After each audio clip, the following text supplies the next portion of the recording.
Well, get comfortable, everybody. I got a lot of things to say.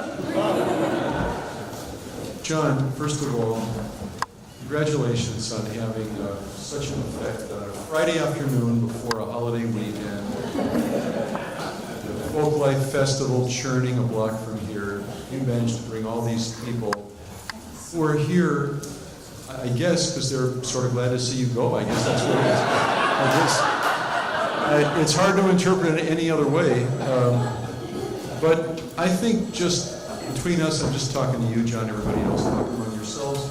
I think we ought to sort of pretend they're here because they love you and because you've had an incomparable effect on the Smithsonian, on America, and on the wider world of music.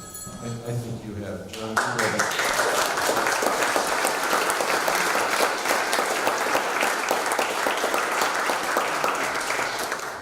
So let me run through a few facts and figures. Dr. John Edward Hasse, music historian, has served as Curator of Music at the National Museum of American History since 1984. 1984, that's about 20 years before I was born. And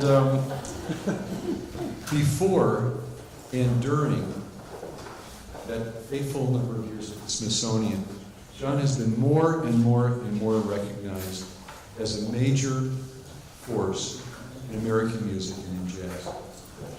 He conceived and founded Jazz Appreciation Month, which was endorsed by the U.S. Congress in 2003. And today, Jazz Appreciation Month is celebrated in all 50 states and over 40 other countries.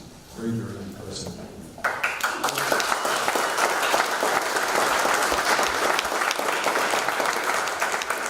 And as you know, John also founded and served previously as executive director of the Smithsonian Jazz Masterworks Orchestra, now in its 26th triumphant season. And that season includes domestic concerts, overseas tours in concert with the State Department, and many other things. Now, as a creature of the Smithsonian and museum world, in addition to all those things that are outward-looking and public-facing, John led the museum's acquisition of a 200,000-page archive of Duke Ellington, an 135,000-item sheet music collection, an archive of 12,000 jazz photographs, papers of Ella Fitzgerald, and artifacts from, just to name a few, as they say, Louis Armstrong, Benny Goodman, Artie Shaw, Gene Krupa. This is sort of a young audience. You don't Buddy Rich, Miles Davis, John Coltrane, Thelonious Monk, Herbie Hancock, and the great Ray Charles. For the Smithsonian itself, John has curated 6 exhibitions just on Duke Ellington, as well as exhibits on Frank Sinatra, Ray Charles, Ella Fitzgerald, and the display space not too far from here in the Leroy Neiman Jazz Cafe. And John's exhibit, Beyond Category, the musical genius of Duke Ellington, toured 55 U.S. cities in 4 editions. Maybe New Yorkers think that they have a music scene, but we have a scene.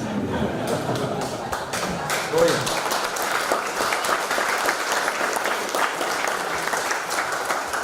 John has contributed as a scholar and a writer and a pedagogue to many, many books and articles, Washington Post, the Wall Street Journal, etc. And I have found out only since coming here, and to tell you how ignorant I was, that John also is the editor of a really fabulous textbook on jazz called Discover Jazz, which I just was not aware of. I was able to talk him out of a copy. Grudgingly, he gave it to me, but and equally grudgingly, he inscribed it. And it's very, very, very impressive. It's a piece of work, and just fantastic. John has lectured on most of the continents in the world. I don't think you've lectured in Antarctica. You're not such a big hotshot. But you certainly done a lot. Now, in compiling this talk, and we're just getting going, so please relax. I thought that one way to honor you, John, was to quote some people who know you longer than I have, which is many people. And so I have some quotes here.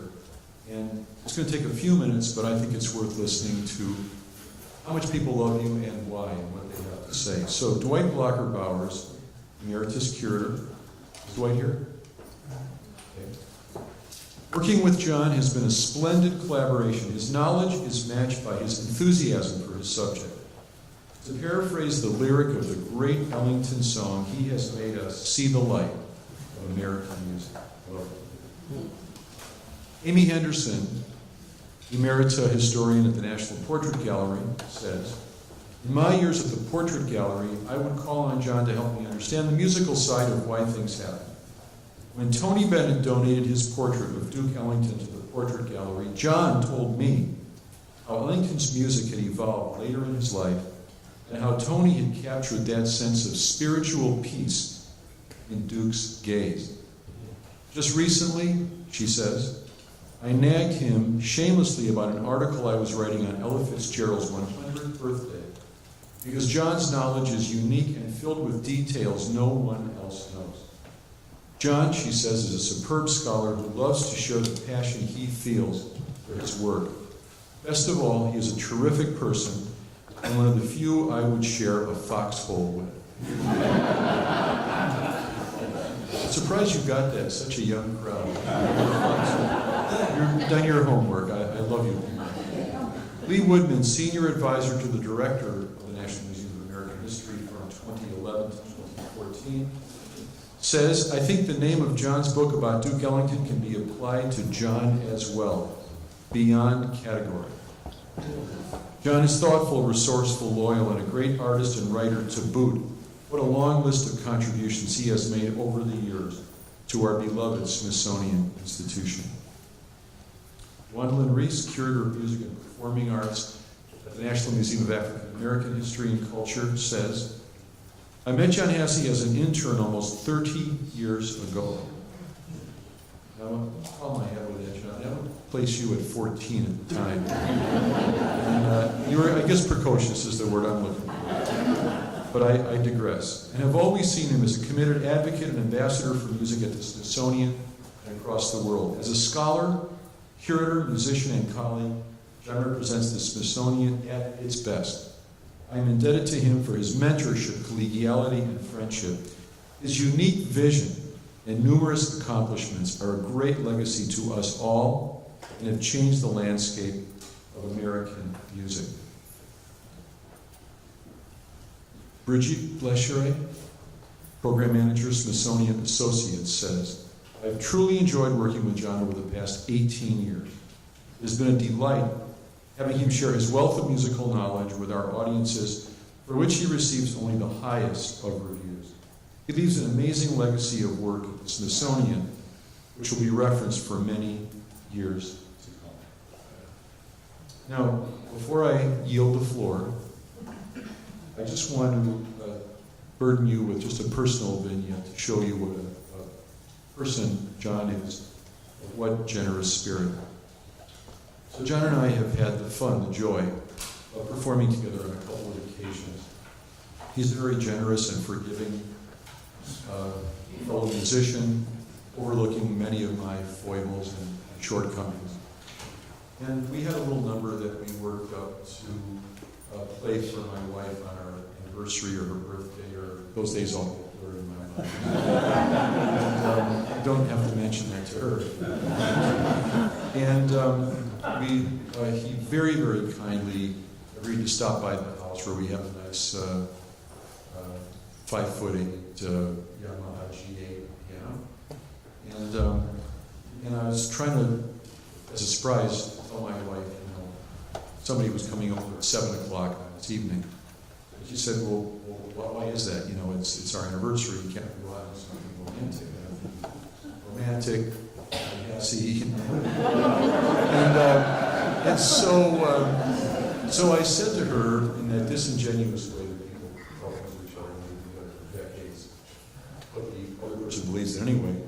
I said, "It's a piano tuner coming up." She said, "Oh, okay. okay, I get that. And then a second later she said, at 7 o'clock at night? And I said, well, this is sort of a difficult person, and he's supposed to have some skills, and it's the only time I could get him, and, you know, he'll be here a few minutes, and can you just go along with it? Oopsie. And she said, okay. So then in he comes, and she's upstairs, and Kong and I said in a stage voice, oh, so you must be John. And he said, yes, I am. And she didn't come down. We're sitting there setting up, and I said, how's the piano tuning going? And he said, there's some problems, and she didn't come down. So I called up and I said, honey, can you come down and deal with this guy? She said, what is it, you know? First at 7 o'clock, and then I have to deal with him. And then we managed to coax her down, and then John just made this piece just sing and fly. And she cried and was very, very moved. And that one gesture made up for many, many things that I had done wrong over the decades that would come back to haunt me periodically. And I could say, but what about that night in Hasse? And her response was, that credit goes to Hasse, not to you.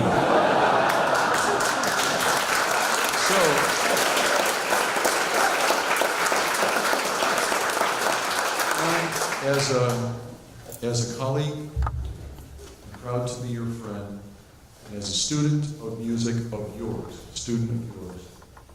I thank you on behalf of the National Museum of American History, the Smithsonian Jazz Masterworks Orchestra, the millions and millions of Americans who have benefited from Jazz Appreciation Month, and from a grateful nation.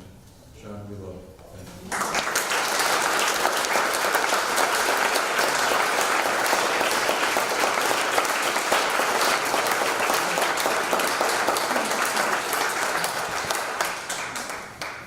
Welcome Director John Ray to the podium.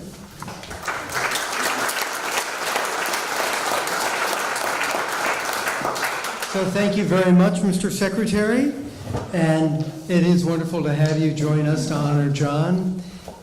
When people retire, it's always a moment in which you say thanks, but it's also a moment in which you look back and you say, well, what actually has been accomplished? And John epitomizes in many different ways the role of a curator, and one of the things that he has been most interested in is the relationship of jazz to every aspect of America, including art. And so he, for years and years and years, had known Leroy Neiman and had been desperate to get that painting in the building, and it took an act of John to get that done. And out of having that wonderful painting down there, we got a substantial, generous benefactor out of it. And Steve Bond is with us today, who runs the Leroy Neiman Foundation, and we want to thank you for your relationship with John and your relationship.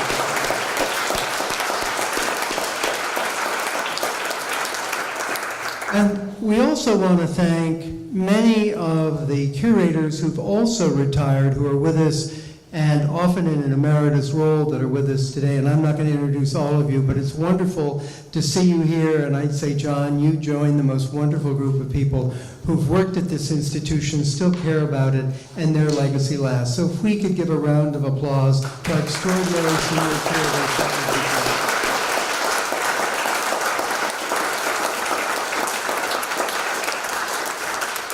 great. And then I'd also, I think it's very instructive to reflect on the contributions of John, because not only did he publish books, he built up the most extraordinary collections, both instruments as well as in the archives, and that will actually see a life over the life of this institution. He built up the way in which jazz plays a vital role in understanding America, and arguably in a way that can only be expressed through music. And that has been the biggest gift in the world to us. And I'd also say that John shows what it's like to be both a performer and a curator, because it gives him that ability to really understand the medium of performance and the medium of jazz and the medium of music. And so John's legacy lives in such funny, different, wonderful ways for us. And we're going to see it every day, we're going to listen to it, and we're going to experience ultimately what a museum does best, which is to make the world meaningful in ways that you don't expect. And it really has come through jazz with John. So with that, John, we thank you so very, very much.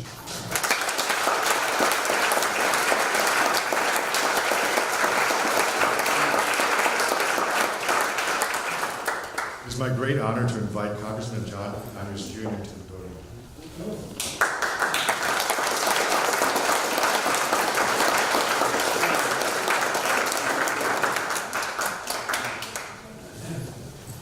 Good afternoon, all. It's a pleasure to be with you. We're here for a great cause, aren't we? Yeah. This is so important, and the contributions of Dr. John Edward Hasse is going to go on and on. And it's with great pleasure that I reflect that we've been friends for a long time. We met as friends, lovers of jazz, progressive people, and it's been a great ride. He's done so much for our institutions, and he's affected so many people, many without them even knowing it. So it's in that spirit that I'm very pleased to present you with a tribute to yourself from the House of Representatives in the Congress. And we wish you well, much happiness and continued success for you.